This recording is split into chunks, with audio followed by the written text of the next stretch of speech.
Kırgızstanda mıқты çavandası ulakçı palbanlar köp Alaman ulaktırdı. Birinçiden Orta Asyaga tanılgan Manas Niyazov degenimiz var. Bayış Niyazov var, agayiniler. Agayini Saidali var.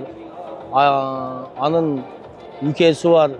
Al bile bugün ne ol jerde Bayaman palban ulak çabıp şun jerde jurat hazır bular. Kalgan palbanlar aya köp palbanlar kelgen. Бұл Жаллабаттан Ильяс Палбан, Улан Палбан дегендер келген. Бардығыны көргендерім айтып отам.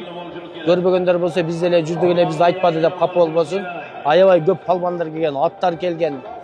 Ноокаттан аттар келген, Баткен жактан аттар түшкөн. Бишкектен аттар келди бул жерге. Анан биз биздин эле ушу Бишкекте турат аттар. Жаллабаттан биз бияк жака жүктөп, бияк жака биздин аттар келген.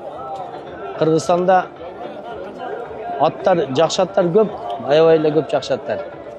Жақсы аттардын эми санай берсең, меники айтылбады деп калышы мүмкүн. Мен атым деле жақсы ат, меники эмнеге айтпай калды деши мүмкүн. Ар ким өзүнүн пругундагы көрүп жүргөн аттарды айта алат да. Бизде мисалы биз өзүбүз алып келген аттар Акула, Алибаба, Ураган, Искендер, ошол аттар келген. Бул жерге Оштон Улукбек Acı деген бар, галерея деп коет. Анын жакшы жылкылары келген. Акыл деген жигит бар. Илгерки бизе мурунку Сазовдун депутаттарынан болуп жүргөн. Онун аябай жакшы жылкы аттары бар, улакчы аттары бар. Ал аттар келген. Палвандардан ошол Алайдын палваны, өзгөндөн балдар келген, Баткенден палван жигиттер келген. Бул жерде дагы ошо биздин Көкпарды алып барып жүргөн Кәрим Ажы деген бар.